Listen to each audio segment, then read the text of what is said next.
लेकिन बिजली को लेकर समाज में एक जो बड़ी परेशानी है वो है उनकी नजर में गलत और बड़े बिल का आना। ग्रामीण सड़कों की स्थिति बिल्कुल बदहाल है।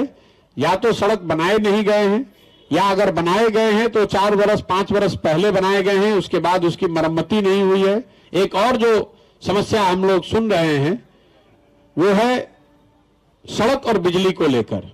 ये दो ऐसे क्षेत्र हैं जिसको ज्यादातर हम लोग मानते हैं कि नीतीश जी की सरकार में इन दो क्षेत्रों में सुधार हुआ है। लोगों का मानना है कि सड़क बन गई है, बिजली आ गई है। तो मैं आपको ये बता सकता हूं कि बिजली जरूर हर जगह आ गई है, इसमें कहीं कोई दो मत नहीं है। सरकार का दावा वहां ठीक है। बिहार के हर गांव हर टोले में करीब करीब बिजली है। मुझे अभी तक कोई ऐसा गांव टोला नहीं मिला जहां बिजली नहीं पहुंची है। लेकिन बिजली को लेकर समाज में एक जो बड़ी परेशानी है वो है उनकी नजर में गलत और बड़े बिल का आना। ज्यादातर गांवों में, हर जिले में, सिवान में भी लोगों ने जो बताया कि लोगों के पास 2000 4000 से लेकर 1 लाख 1.25 लाख रुपए तक भी लोगों के बिल आए हैं। बढ़े हुए बिल के आने के बाद लोगों को लोक अदालतों का चक्कर लगाना पड़ता है, या जिन पर फौजदारी के उनका कनेक्शन काट दिया गया है, या फिर कुछ ऐसे भी लोग मिले जिन पर फौजदारी का केस हुआ है जिसकी वजह से वो घर और छोड़कर भाग गए हैं लोग।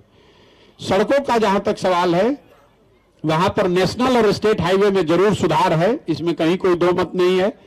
लेकिन ग्रामीण सड़कों की हालत लोगों की नजर में, और जो मैं भी देख पा रहा हूं, जितने गांव में हम लोग गए हैं, कमोवेश वही है जो लालू जी के जंगल राज के दौरान होती थी।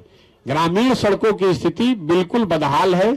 या तो सड़क बनाए नहीं गए हैं, या अगर बनाए गए हैं तो 4 वर्ष 5 वर्ष पहले बनाए गए हैं, उसके बाद उसकी मरम्मती नहीं हुई है।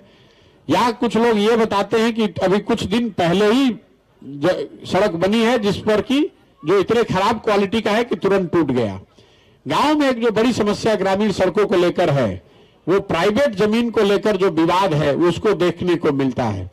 कि कई बार ये पता चलता है भाई ये सड़क क्यों नहीं बनी है, तो लोग बताते हैं कि पूरी जो जमीन है उसके बीच में कहीं किसी एक प्राइवेट व्यक्ति के जमीन है, या वो दावा कर रहा है कि मेरा जमीन है।